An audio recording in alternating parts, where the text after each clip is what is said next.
This is part 2 of the EV3 color sensor lesson. And in this part, we'll learn how to make a line follow program. When you follow a line,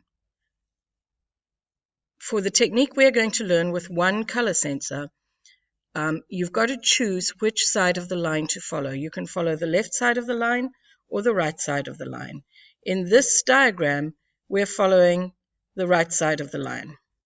Okay, so here's our robot, and we've got motor B and motor C. Okay, so if the robot sees black, it's got to turn to the right to get back to the side of the line. Stop it. If the robot sees white, it's got to turn to the left to get back to the line. So the robot is going to wiggle. When it sees black, it's going to turn right, and when it sees white, it's going to turn left. It's going to follow one side of the line. So a flow chart would look like this. Does the robot see white? Yes. Turn towards the left. Does the robot see white? No. Turn towards the right. Watch this.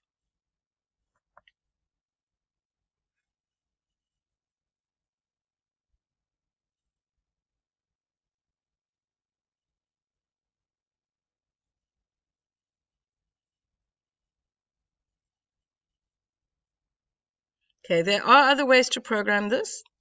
And in fact, I think this one is using 2 sensors, but you can see that it's wiggling. It's wiggling.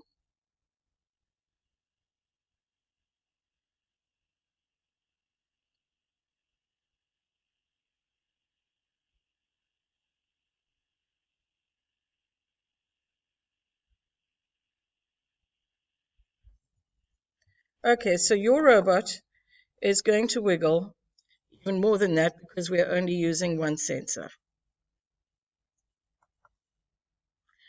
Okay. So you're going to use a conditional statement. You're going to use an if-then statement. If the sensor reading is above the threshold, then the robot will do one action. And if the sensor reading is below the threshold, then the robot will do another action. Why do we say above the threshold and below the threshold? Well, as you remember from lesson 1, above the threshold will mean it's more white, and below the threshold will mean it's more dark. Okay? So you're differentiating between light and dark by going above and below the threshold. Okay. So for this, we use a switch block. This is a new block. In the switch block, we can set this. You can see the symbol there for reflected light. So we've set it for the color sensor for reflected light. And we've said we're looking for things greater than the threshold, which here is 50. Okay? So the way the switch block works, if it is indeed greater than the threshold, see that check mark, it's going to do whatever is in here. That's action 1. My block disappeared. Okay. If it's not greater than the threshold, you can see the X here. If it's not greater than this condition, it's going to do action 2. Okay? It makes a decision between the 2 actions depending on the reflected light that it reads. Okay, let's look more closely.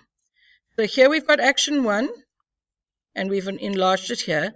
You can see that motor C is off, and motor B is on.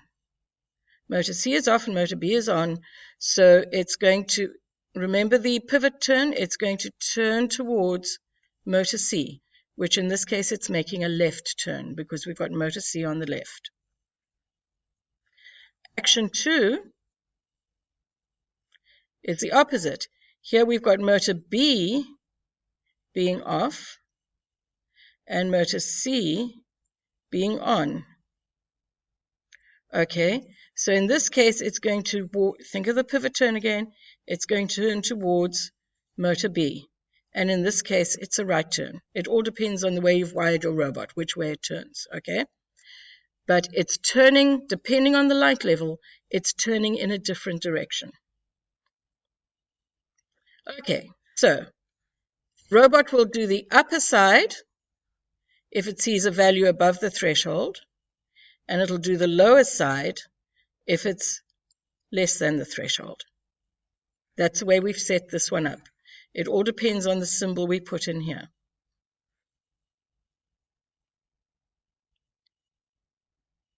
Okay, so it'll do the lower side if it sees a value below the threshold.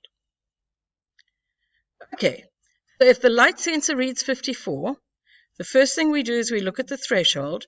The threshold is 50. 54 is above the threshold, so your robot will do this block and it'll make a left turn.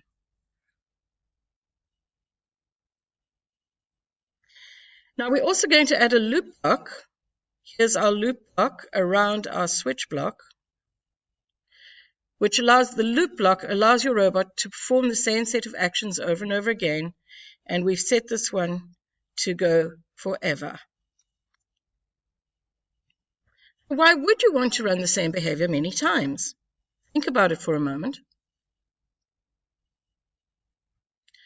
The robot needs to read the reflected light over and over again, or it won't move. If it just reads it once, it'll do one little turn, and then it'll stop. It needs the loop. Okay, now don't forget to name your program.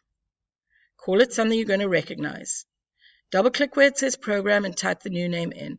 I've typed in line because that's what we're doing. We're following the line, and I've typed in my name, Pereira. It's also a good idea to change the project name by doing save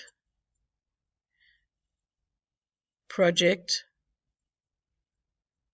as, and give the project a name like line follow, okay?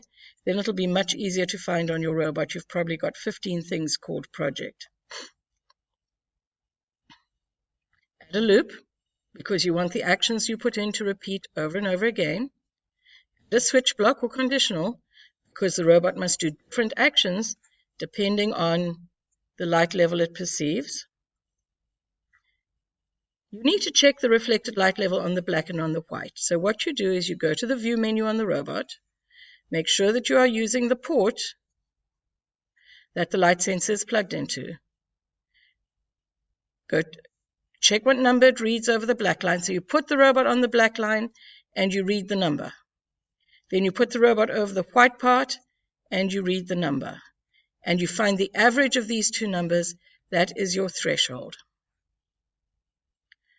So you put your black number in here, your white number in here, you add them together, and you divide by 2, and you get the threshold. Type your threshold there. That is where your threshold goes, in the switch block. Make sure you have the correct port. I can't emphasize how important this is. Make sure that this number is the port that your sensor is plugged into. Add appropriate move tank blocks, as we discussed. One is going to turn one way, and the other is going to turn the other way. And if that doesn't work, play with your settings. Have fun, follow the line.